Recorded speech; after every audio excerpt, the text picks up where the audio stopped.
प्रिय भाई एवं भौणी माने गत भिडियो आमे माने आलोचना करथिले जे किपरि भारत पराधीन हेबार कारण हिंदू धर्म अटे एवं भिडियोर शेष में कही आमे आज डिस्कसन करिबा भारत पराधीन हेबार कारण हिंदू देशद्रोह ता किपरि।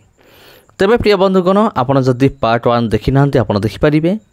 तेबे ए भिडियो मध्य टिके लंबा हेबार अछि तेणु आपण माने ए भिडियो को देखंतु ऐतिहासिक विषय जानंतु एवं ख्रीष्ट विरोधी मानकर बैंड बजांतु। तेबे चलंतु आज भिडियो को आम आरंभ करिबा। भारत पराधीन हेबार कारण हिंदू देशद्रोह। भारतर पराजयर प्रथम एवं प्रमुख कारण होची हिंदू मानकर विश्वासघातकता। केवल हिंदू मान ही सामान्य भूमि एवं स्वल्प धन पाई देश सहित विश्वासघातकता करिसंती। निज देश को आक्रमण करिया पाई एमाने विदेशी को आमंत्रण करिसंती, सेमान को स्वागत करिसंती एवं आक्रमण समय ए हिंदू माने आक्रमणकारी को सहायता प्रदान करिसंती।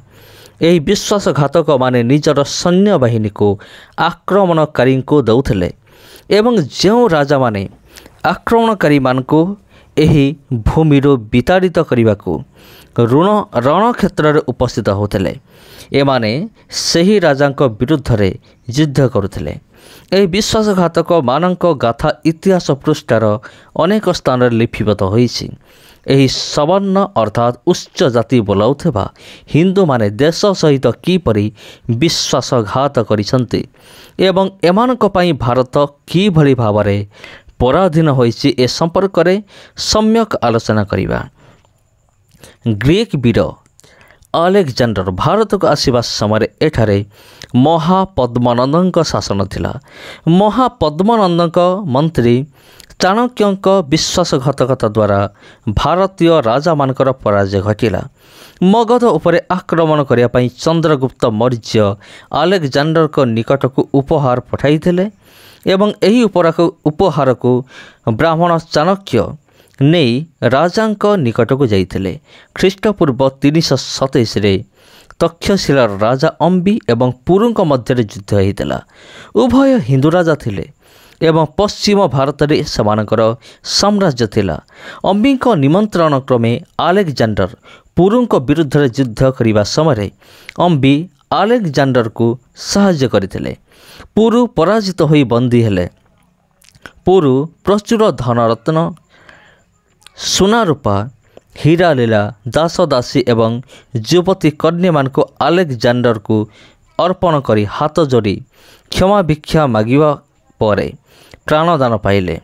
एई भले भाबरे अंबी राजा कारणरू देश उपरे अलेक्जेंडर को आक्रमण होइथिला एवं देशर अर्धेक धन रत्न लुंठन करि निया जाइथिला। परवर्ती पर्यायर हिंदू राजा शशिगुप्तଙ୍କ उपरे अलेक्जेंडर आक्रमण कले। शशिगुप्त पराजित हेबा परे बंदी हेले।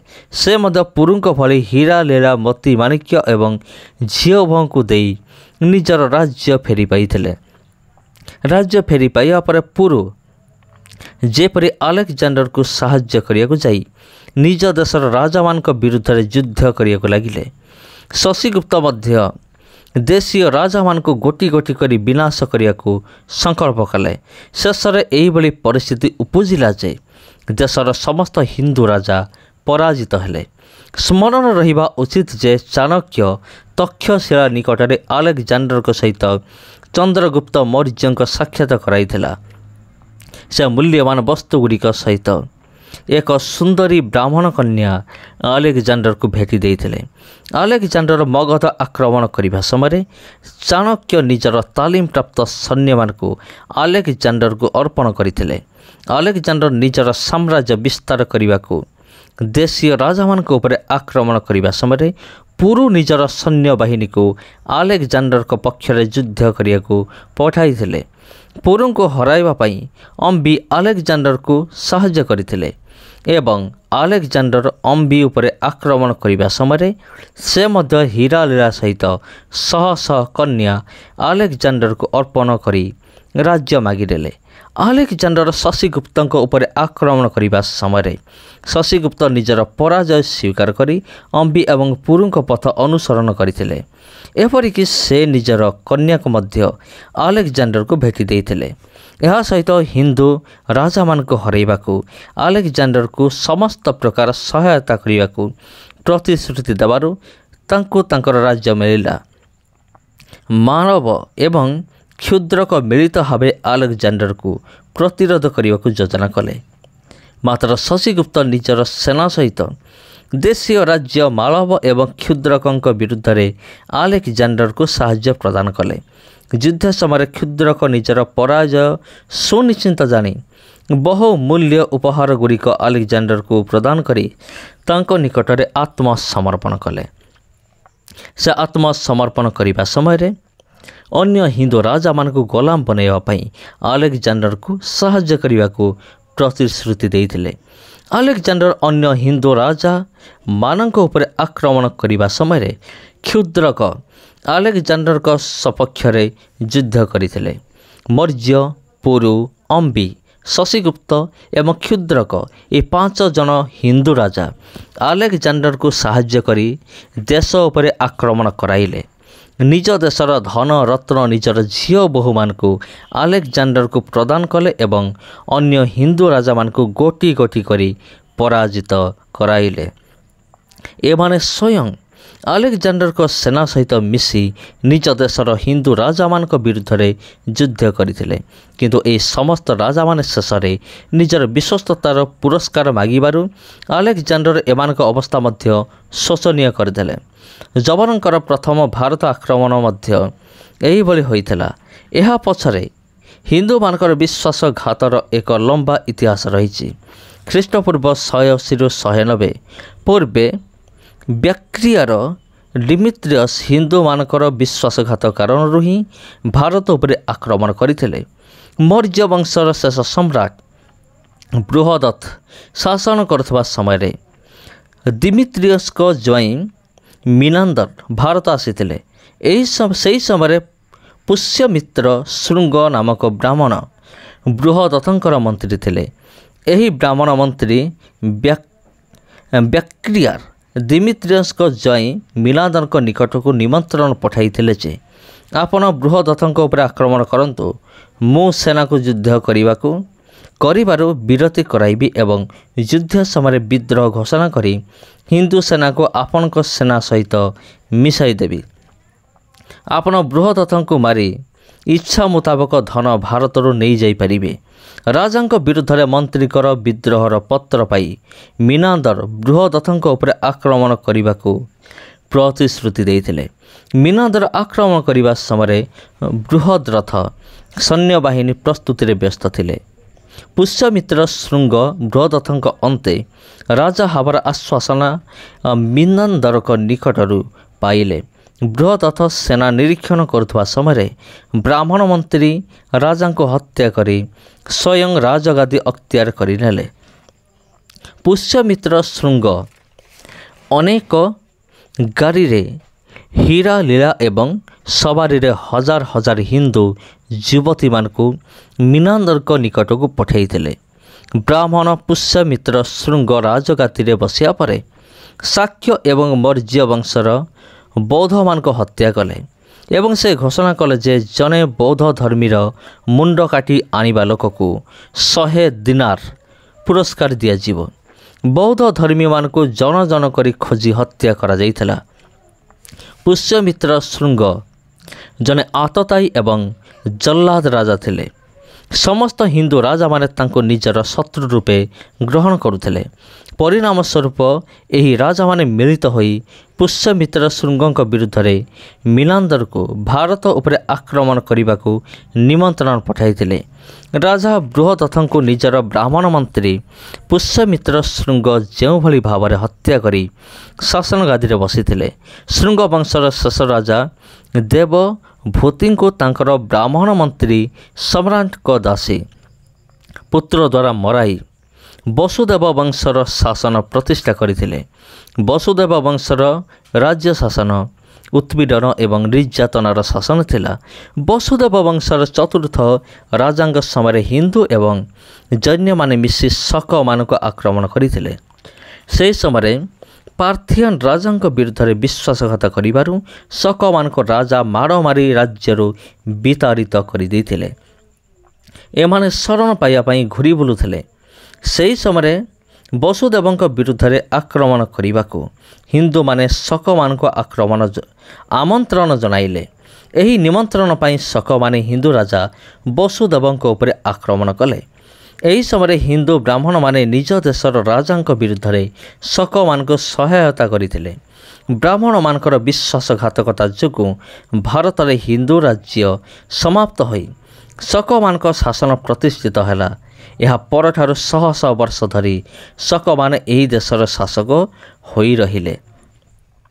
परवर्ती समय एही शक माने ब्राह्मण मानक सहित मिसी एक होइथिबा कथा कुहा जाउछि। एक शक माने एही शक माने शक संबद मध्य चलाइथिले, जहाको ब्राह्मण माने आज पर्यंत मानुचंती। वर्तमान भारत में अधिकांश ब्राह्मण शक मानकर वंशधर अटंती। 712 ख्रीष्टाब्द हिंदू राजा दाहिर सिंधर शासक थिले। तांकर मंत्री मध्य ब्राह्मण थिले। एही राजा अत्याचारी थिले। तांको शासन रे प्रजा मानक सहित बड़ बड़ हिंदू जागीरदार मध्य असंतुष्ट थिले। राज्यर ब्राह्मण मंत्री एवं जागीरदार मानक सहित मिसी एक संगठन तैयारी कले एवं राजा दाहिर को मारी राज्य शासन अख्तियार करने को षड्यंत्र कले। इतिमध्य हिंदू जागीरदार मान को घुरी बुलुथवा मोहम्मद बिन कासिम संधान मिलेला। और ब्राह्मण मंत्री और जागीरदार माने मिसी कासिम को निमंत्रण कले। कासिम दाहिर को ऊपर आक्रमण कले। ब्राह्मण मंत्री राजा सहित विश्वासघात करी सेना को यह भाव में मोर्चा लगाइले जे राजांकर हाथी माने राजांक सैन्य मान को दली चकटी पकाइथिले। से युद्धस्थल निकट में एक देवी मंदिर थिला। मंदिर उपरे पताका उड़ुथला। हिंदू सैन्य मानकर विश्वास थिला जे जो पर्यंत मंदिर उपरे पताका उड़ुथबो से पर्यंत से माने पराजित हेबे नाही। हिंदू सैन्य माने एपरि विश्वास रखी युद्ध करुवा समय ब्राह्मण मंत्री मंदिरर पूजारी को प्रचुर परिमाणर अर्थ प्रदान करने सहित महंत पदरे अधिष्ठित कराइबार लोभ देखाई पताका को तल को खसाई देले। यह देखि सैन्य माने चिंता कले जे देवी असंतुष्ट होइथिबारु आम मानकर पराजय सुनिश्चित अटे। पराजय भयर युद्ध न करी सैन्य माने युद्धस्थल छाड़ी पलायन कले। सैन्य मानक पलायन पर राजा धरा पड़िले एवं मृत्युदंड पाइले। हिंदू मानकर ए विश्वासघातकता जोगु राजा निहत हेले। देश पराधीन हैला एवं विदेशी माने ए देशर शासक हेले। जदि हिंदू जागीरदार एवं ब्राह्मण मंत्री कासिम को आमंत्रित करी न थांते एवं युद्ध समय तांको सहायता करी न थांते तेबे यह निश्चिंत जे राजा दाहिर पराजित होई न थांते बा भारत पराधीन होई न थांता।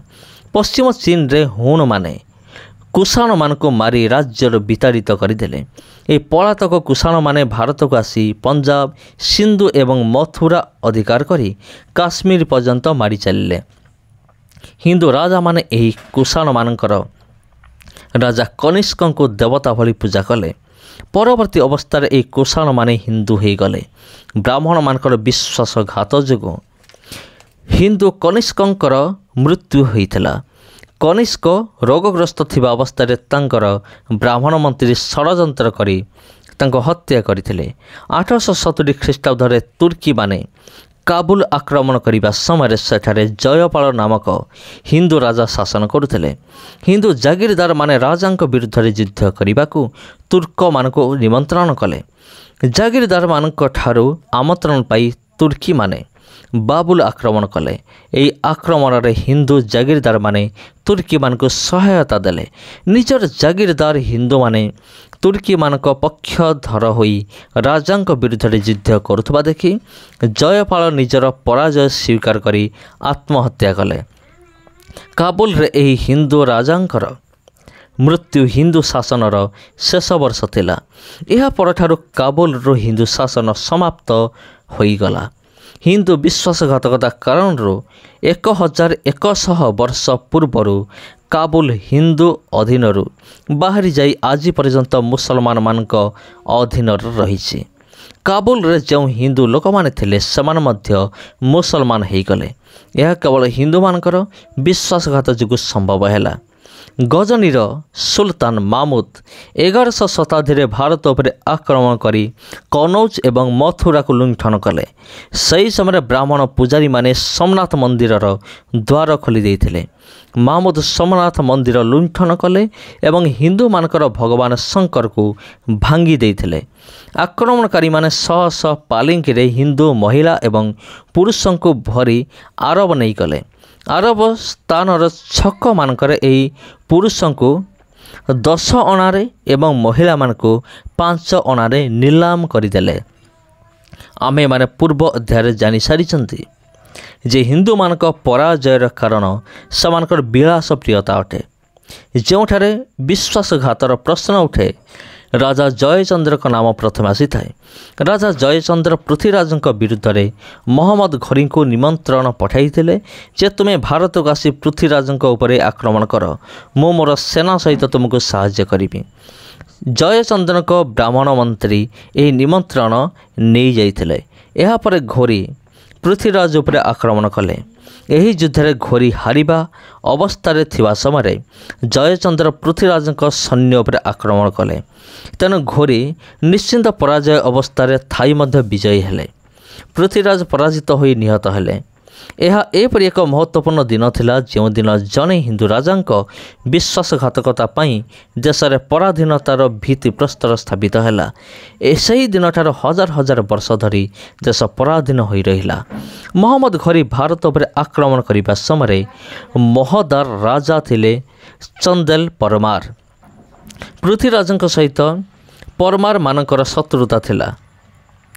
ପୃଥ୍ୱୀରାଜଙ୍କ କକା କହ୍ନାଙ୍କର ମୂର୍ଖତା କାରଣରୁ ସେମାନେ ପୃଥ୍ୱୀରାଜଙ୍କ ଶତ୍ରୁ ହୋଇଯାଇଥିଲେ। ପରମାର ପୃଥ୍ୱୀରାଜଙ୍କ ପିତା ସୋମେଶ୍ୱରଙ୍କୁ ହତ୍ୟା କରିଥିଲେ।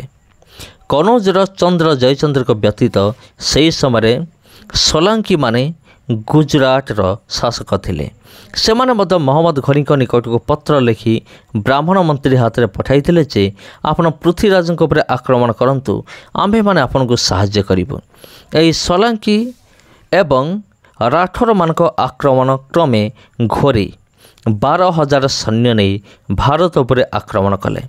ମହମ୍ମଦ ଘୋରୀ ଭାରତ ସୀମାରେ ପହଞ୍ଚିବା ସମୟରେ ଗହରବର ରାଠୋର ଏବଂ ସୋଲାଙ୍କି ଘୋରୀଙ୍କୁ ସ୍ୱାଗତ କଲେ ଏବଂ ପୃଥ୍ୱୀରାଜଙ୍କ ସହିତ ଘୋରୀଙ୍କ ଯୁଦ୍ଧ ହେଉଥିବା ସମୟରେ ଉଭୟ ରାଜା ନିଜର ସେନା ସହିତ ଘୋରୀଙ୍କୁ ସାହାଯ୍ୟ କରିଥିଲେ।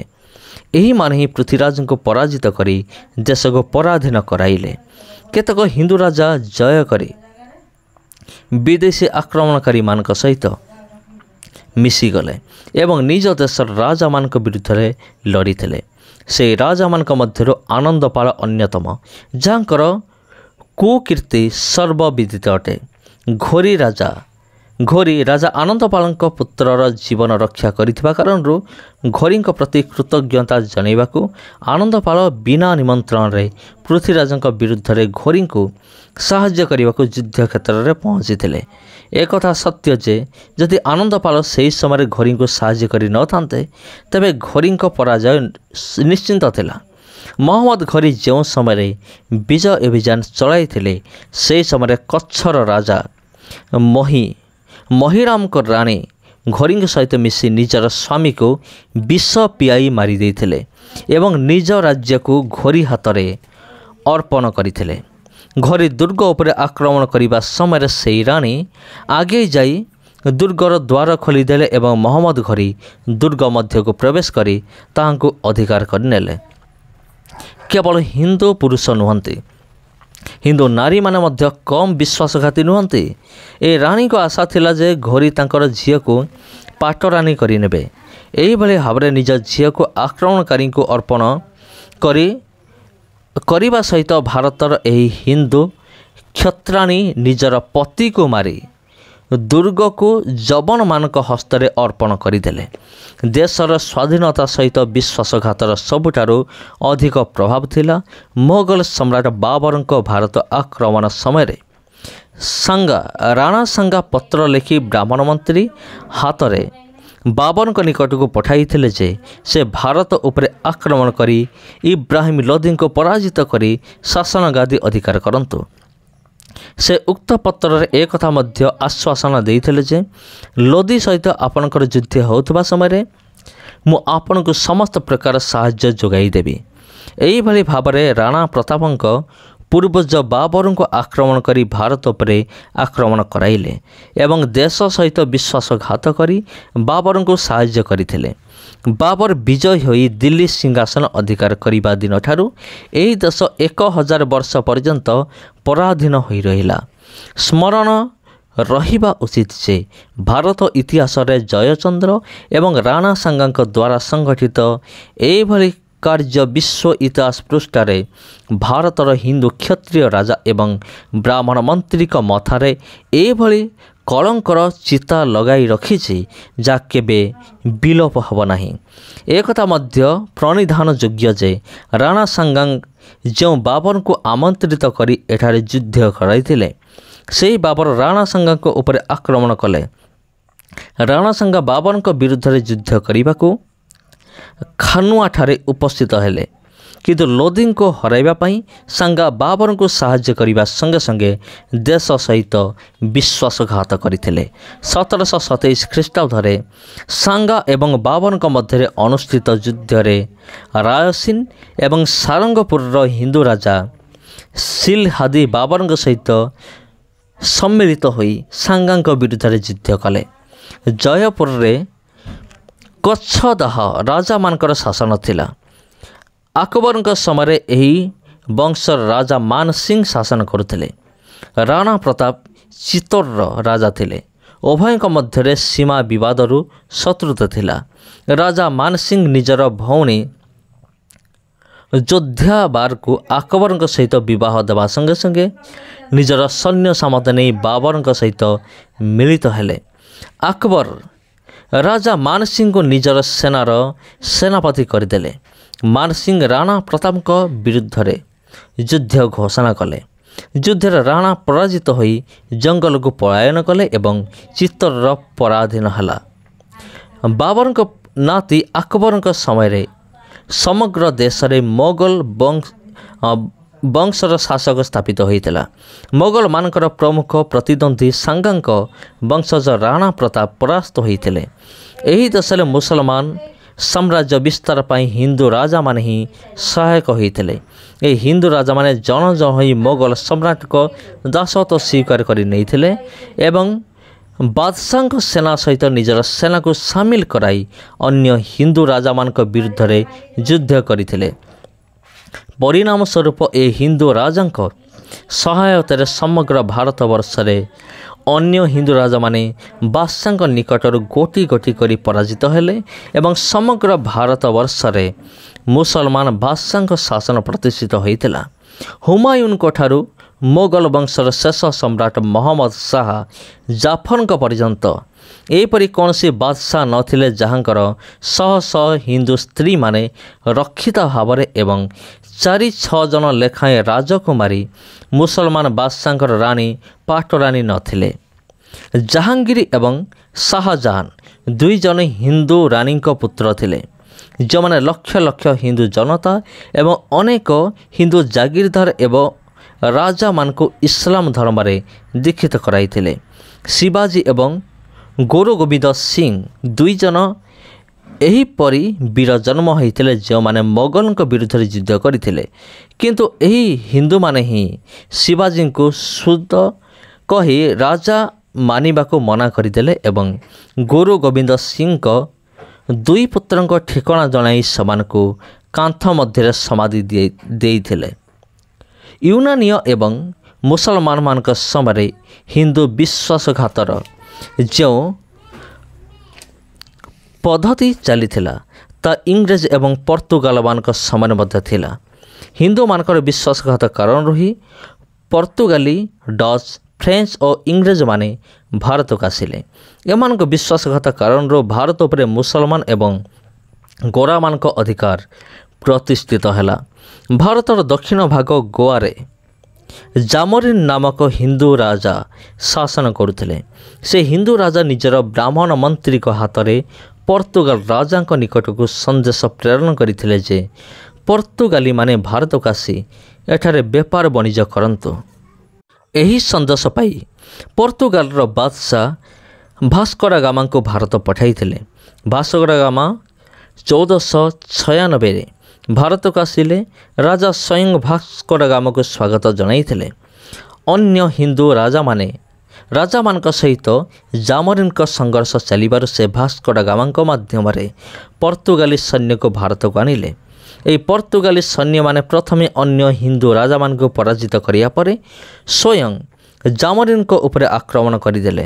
ଏହି ଆକ୍ରମଣରେ ଜାମୋରିନ ନିହତ ହେଲେ ଏବଂ ଗୋଆରେ ପର୍ତ୍ତୁଗାଲି ଶାସନ ପ୍ରତିଷ୍ଠିତ ହେଲା। ଭାରତ ସରକାର ଗୋଆକୁ 1960 ମସିହାରେ ପର୍ତ୍ତୁଗାଲି ଶାସନରୁ ମୁକ୍ତ କଲେ। ଏହି କଥା ଇତିହାସ ପ୍ରସିଦ୍ଧ ଅଟେ ଯେ ଉର୍ମିଚାନ୍ଦ ନାମକ ଜଣେ ହିନ୍ଦୁର ଷଡ଼ଯନ୍ତ୍ର କାରଣରୁ ଇଂରେଜ ସେନାଧ୍ୟକ୍ଷ କ୍ଲାଇଭ नवाब सिराजुद्दौला को परास्त करी देश में इंग्रेज शासनर मूलदुआ पकईले। उर्मिचांद को यह विश्वासघात सहित मिर्जाफर मध्य सम्मिलित होते। उर्मिचांद को आशा थिला नवाब सिराजुद्दौला पर इंग्रेज माने तांको बंगालार शासक रूपे अधिष्ठित कराइबे, मात्र यह संभव है नहीं। 1757 मसीहा जून 23 तारिख में सिराजुद्दौला पराजित हेले एवं बंगाल इंग्रेज मान आधिपत्य विस्तार है। इंग्रेज माने उर्मिचांद को बंगालार नवाब न करी मिर्जाफर को नवाब पदर अधिष्ठित कराइले। जने हिंदूर विश्वासघातकता कारण इंग्रेज मानक स्थिति भारत में सुदृढ़ होता। हिंदू मराठा माने इतिहास जो कला पृष्ठा लिखिं ताको किए बा जानी ना। 18 शताब्दी में मैसूर रे हैदर अली शासन थिला। इंग्रेज माने हैदर अली आक्रमण करने को योजना प्रस्तुत करने समय मराठा माने यही योजना प्रस्तुति रे सहायता करथिले। एपरिक यही मराठा माने हैदर अली विरुद्ध रे इंग्रेज मान को समर्थन कले। 1772 पेशवा माधव राव को मृत्यु पर रघुनाथ राव गादी रे बसिले, किंतु नाना फडणवीस माधव राव को पुत्र को राजा करने को चाहूले। तेणु रघुनाथ राव इंग्रेज मान सहित मिसी मराठा उपर आक्रमण करने को इंग्रेज मान को निमंत्रण कले। यह सहित इंग्रेज मान को निजर राजगादी अर्पण करने को प्रतिश्रुति मध्य देले। इंग्रेज माने 1773 मसीहा मार्च मास 18 तारिख दिन मराठा मान विरुद्ध युद्ध घोषणा कले। इंग्रेज मान भय मराठा माने इंग्रेज को 12 लाख टंका देवाको स्वीकार करनेले।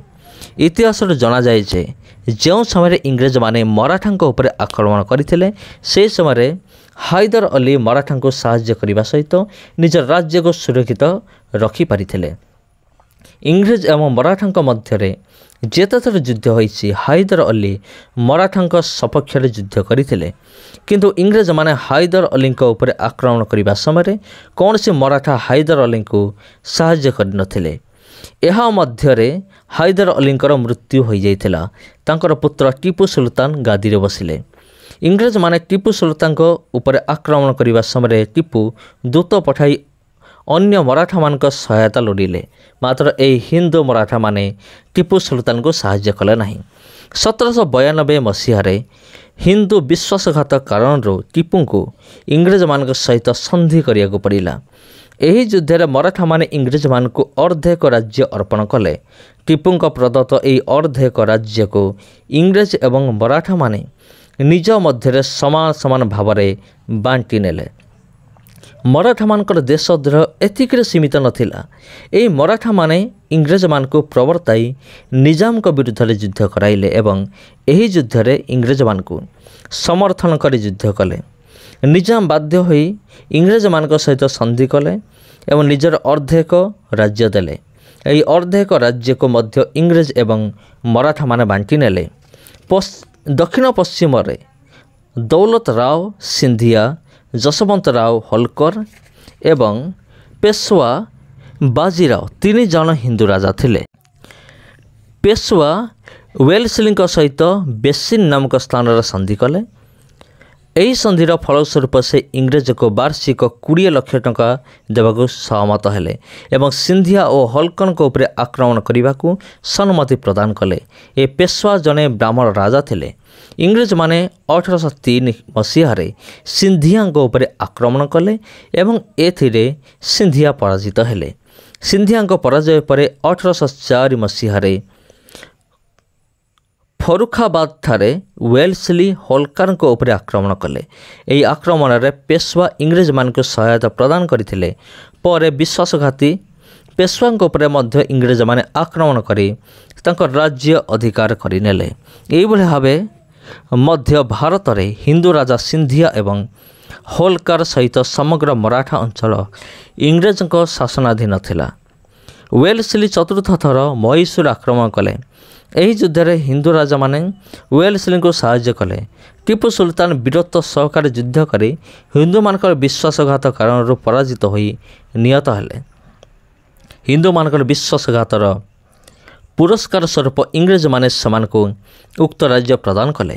ଏହାପରେ ଇଂରେଜ ବଙ୍ଗଳା, ବିହାର, ମାଲୱାର, ଝେଲମ, ଇଣ୍ଡିଗଲରୁ ମୁମ୍ବାଇ, ଏଲାହାବାଦ, ବନାରସ ପର୍ଯ୍ୟନ୍ତ ନିଜ ଶାସନ ବିସ୍ତାର କରିବାକୁ ଅଭିଯାନ ଚଳାଇଲେ।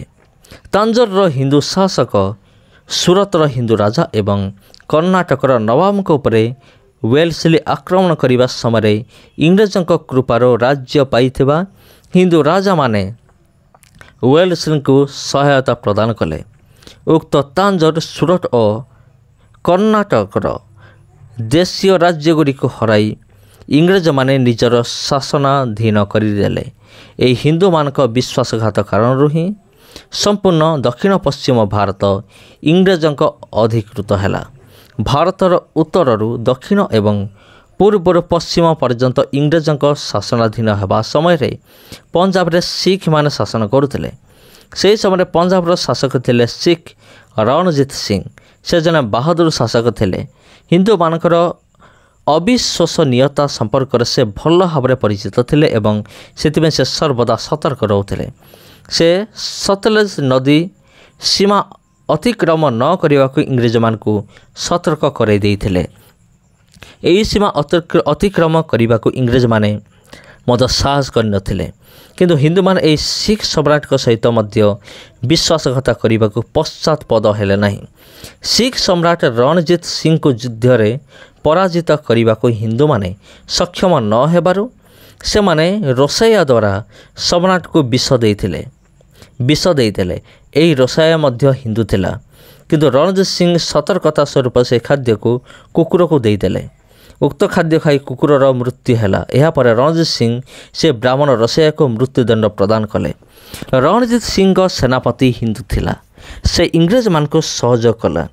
ଇଂରେଜମାନଙ୍କ ନିକଟରୁ ପ୍ରଚୁର ଧନରତ୍ନ ପାଇ ରଣଜିତ ସିଂଙ୍କ ତୋପରେ ବାରୁଦ ବଦଳରେ ସୋରିଷ ଭରିଦେଲା। ଯୁଦ୍ଧ କ୍ଷେତ୍ରରେ ରଣଜିତ ସିଂ ଇଂରେଜମାନଙ୍କ ସମ୍ମୁଖୀନ ହୋଇ ତୋପ ଚଳାଇବା ସମୟରେ ତୋପରୁ ବାରୁଦ ବଦଳରେ ସୋରିଷ ବାହାରିଲା। ଫଳରେ ରଣଜିତ ସିଂ ପରାଜିତ ହେଲେ। ଦେଶ ସହିତ ବିଶ୍ୱାସଘାତକତା କରିବାରେ ପ୍ରମୁଖ ଥିବା ମହାରାଣୀ ଲକ୍ଷ୍ମୀବାଈଙ୍କୁ ହିନ୍ଦୁମାନେ ଦେଶଭକ୍ତିର ବାନା ପିନ୍ଧାଇଛନ୍ତି। ଅନ୍ୟ କେତେକ ହିନ୍ଦୁ ରାଜା ମାନେ ତ ଯୁଦ୍ଧ କରିବାକୁ ଆସି ଯୁଦ୍ଧ ନ କରି ନିଜର ପରାଜୟ ସ୍ୱୀକାର କରି ଦାସତ୍ୱକୁ ଆଦରି ନେଲେ। କିନ୍ତୁ ଝାନ୍ସୀ ରାଣୀ ଲକ୍ଷ୍ମୀବାଈ ତ ଆଦୌ ଯୁଦ୍ଧ କରିନଥିଲେ। ସେ ପ୍ରଥମେ ଇଂରେଜମାନଙ୍କ ସହିତ ଚୁକ୍ତି କରିଥିଲେ ଯେ ସେ ଜୀବିତ ଥିବା ପର୍ଯ୍ୟନ୍ତ ଇଂରେଜମାନେ ଝାନ୍ସୀକୁ ଅଧିକାର ନ କରନ୍ତୁ ଏବଂ ଏଥିପାଇଁ ଇଂରେଜମାନଙ୍କୁ ସମସ୍ତ ପ୍ରକାର ସହାୟତା ଯୋଗାଇ ଦିଆଯିବ। ଝାନ୍ସୀ ରାଣୀ ଇଂରେଜଙ୍କ ଦାବି ଅନୁଯାୟୀ ଆବଶ୍ୟକ ସହାୟତା ପ୍ରଦାନ କରି ଆସୁଥିଲେ। ସିପାହୀ ବିଦ୍ରୋହ ସମୟରେ ହିନ୍ଦୁ ସିପାହୀଙ୍କୁ ଦମନ କରିବା ପାଇଁ ବାରୁଦର ଆବଶ୍ୟକ ଥିଲା। ମହାରାଣୀ ନିଜର ବାରୁଦକୁ ବ୍ୟବହାର କରିବା ପାଇଁ ଇଂରେଜମାନଙ୍କୁ ଅନୁମତି ଦେଇଥିଲେ ଏବଂ ନିଜ ଦେଶର ହିନ୍ଦୁ ସିପାହୀମାନଙ୍କୁ ମରାଇବା ପାଇଁ ଇଂରେଜମାନଙ୍କୁ ସାହାଯ୍ୟ କରିଥିଲେ। ରାଣୀ ଇଂରେଜମାନଙ୍କ ନିକଟକୁ ସନ୍ଦେଶ ପଠାଇଥିଲେ ଯେ ସେମାନେ ଯାହା ନେବାକୁ ଚାହାନ୍ତି ନିଅନ୍ତୁ, କିନ୍ତୁ ଝାନ୍ସୀକୁ ଛାଡ଼ି ଦିଅନ୍ତୁ। ମାତ୍ର ଇଂରେଜମାନେ ରାଣୀଙ୍କ ଏହି କଥା ଗ୍ରହଣ ନ କରି ଝାନ୍ସୀ ଆକ୍ରମଣ କଲେ। ଝାନ୍ସୀ ରାଣୀ ଇଂରେଜମାନଙ୍କୁ ପ୍ରତିରୋଧ ନ କରି ଦୁର୍ଗର ଦକ୍ଷିଣ ଦ୍ୱାର ଭଣ୍ଡାରୀ ଗେଟ୍ ଦେଇ ପଳାୟନ କଲେ। ସ୍ୱାଧୀନତାର ବିଶାଳ ପ୍ରଜ୍ୱଳନକାରୀ ସିପାହୀମାନଙ୍କ ସହିତ ବିଶ୍ୱାସଘାତକତା କରି ସେମାନଙ୍କୁ ମାରିବା ପାଇଁ ଇଂରେଜକୁ ବାରୁଦ ଦେଇଥିବା ଝାନ୍ସୀ ରାଣୀଙ୍କ ଏହି ଇତିହାସ ଭାରତକୁ ସର୍ବଦା କଳଙ୍କିତ କରୁଥିବ। ଝାନ୍ସୀକୁ ରକ୍ଷା କରିବା ପାଇଁ ଝଲକାରୀ ବାଇ କୋରି ଜାତିର ମହିଳା ଯୁଦ୍ଧ କରିଥିଲେ ଏବଂ ତାଙ୍କର ଚତୁରତା ଯୋଗୁଁ ଝାନ୍ସୀ ରାଣୀ ପଳାୟନ କରିବାକୁ ସଫଳ ହୋଇଥିଲେ। ଝଲକାରୀ ବାଇ ଇଂରେଜମାନଙ୍କ ସହିତ ଯୁଦ୍ଧ କରି ଶହୀଦ ମଧ୍ୟ ହୋଇଥିଲେ। 1857ରେ ଇଂରେଜ ଶାସନ ବିରୁଦ୍ଧରେ ଯୁଦ୍ଧ ସଂଗଠିତ ହୋଇଥିଲା। ଇଂରେଜଙ୍କ ମତରେ ଏହା ବିଶ୍ୱାସଘାତ ଥିଲା। ଯାହା ବି ହେଉ, ଇଂରେଜ ଶାସନ ବିରୁଦ୍ଧରେ 1857ରେ ଯେଉଁ ସଂଘର୍ଷ ହୋଇଥିଲା ହିନ୍ଦୁମାନଙ୍କର ବିଶ୍ୱାସଘାତ କାରଣରୁ ତାହା ବିଫଳ ହୋଇଥିଲା। 1857 ଖ୍ରୀଷ୍ଟାବ୍ଦରେ ମୋଗଲ ବଂଶର ଶେଷ ବାଦଶାହ ବାହାଦୁର ଶାହ ଜାଫର ଦିଲ୍ଲୀ ସିଂହାସନ ଆରୋହଣ କରିଥିଲେ। ସମସ୍ତ ହିନ୍ଦୁ ରାଜାମାନେ ଏକଜୁଟ ହୋଇ ବାଦଶାହଙ୍କ ସହିତ ମିଶି ଇଂରେଜଙ୍କ ବିରୁଦ୍ଧରେ ଯୁଦ୍ଧ କରିବାକୁ ସେ ସମସ୍ତ ହିନ୍ଦୁ ରାଜାମାନଙ୍କ ନିକଟକୁ ପତ୍ର ଲେଖି ଜଣାଇଥିଲେ। ସେ ନିଜର ପତ୍ରରେ ଏହି କଥା ମଧ୍ୟ ଜଣାଇଥିଲେ ଯେ ସେ ଯେକୌଣସି ହିନ୍ଦୁ ରାଜାଙ୍କୁ ଦିଲ୍ଲୀ ସିଂହାସନ ଛାଡ଼ିବାକୁ ପ୍ରସ୍ତୁତ ଅଛନ୍ତି, କିନ୍ତୁ କୌଣସି ପ୍ରକାରେ ଦେଶକୁ ବଞ୍ଚାଇ ରଖାଯାଉ। ମାତ୍ର ଜଣେ ମଧ୍ୟ ହିନ୍ଦୁ ରାଜା ଇଂରେଜଙ୍କ ବିରୁଦ୍ଧରେ ଯୁଦ୍ଧ କରିବାକୁ ପ୍ରସ୍ତୁତ ହେଲେ ନାହିଁ। ଅବଶେଷରେ ବାଦଶାହଙ୍କ ପୁତ୍ରମାନଙ୍କ ମୁଣ୍ଡ କାଟି ଦିଆଗଲା ଏବଂ ବାଦଶାହଙ୍କୁ କଳା ପାଣି ପଠାଇ ଦିଆଗଲା। ସେ ଇଂରେଜଙ୍କ ଜେଲରେ ହିଁ ମୃତ୍ୟୁ ଲାଭ କଲେ। ଏହି ପ୍ରକାର ଭାରତ ଇତିହାସ ହିନ୍ଦୁ ଦେଶଦ୍ରୋହରେ ପରିପୂର୍ଣ୍ଣ ହୋଇଛି। ନେହେରୁ ପରିବାର ଯେଉଁ ଗାନ୍ଧୀଙ୍କୁ ରାଷ୍ଟ୍ରପିତାର ସମ୍ମାନ ଦେଇଛି, ତାଙ୍କର ସମ୍ପୂର୍ଣ୍ଣ ଜୀବନ ବିଶ୍ୱାସଘାତ ଦ୍ୱାରା ଆଚ୍ଛାଦିତ ଅଟେ। ଏହି ହିନ୍ଦୁମାନେ ଦେଶଦ୍ରୋହ କରିନଥାନ୍ତେ, ଯଦି ହିନ୍ଦୁମାନେ ଦେଶଦ୍ରୋହ କରିନଥାନ୍ତେ ତେବେ ଭାରତ କେବେ ମଧ୍ୟ ପରାଧୀନ ହୋଇନଥାନ୍ତା। ତେବେ ପ୍ରିୟ ବନ୍ଧୁଗଣ, ଆଜିର ଭିଡ଼ିଓ ଆମେ ଜାଣିଲୁ ଯେ ଭାରତ ପରାଧୀନ ହେବାର କାରଣ ହିନ୍ଦୁମାନଙ୍କର ବିଶ୍ୱାସଘାତକତା। ତେବେ ପରବର୍ତ୍ତୀ ଅଧ୍ୟାୟରେ ଆମେମାନେ ଜାଣିବା ଭାରତ ପରାଧୀନ ହେବାର କାରଣ ଜାତିବାଦ କିପରି। ତେବେ ଚ୍ୟାନେଲକୁ ସବସ୍କ୍ରାଇବ୍ କରନ୍ତୁ। ଆଗାମୀ ଭିଡ଼ିଓ ଦେଖିବା ନିମନ୍ତେ ଏବେଠାରୁ ଚ୍ୟାନେଲକୁ ସବସ୍କ୍ରାଇବ୍ କରି ଆଉ এই ভিডিওକୁ ଗୋଟେ ଲାଇକ୍ କରିଦିଅନ୍ତୁ ଏବଂ ଏହି ଚ୍ୟାନେଲ ସହିତ କନେକ୍ଟେଡ୍ ରୁହନ୍ତୁ। ଧନ୍ୟବାଦ।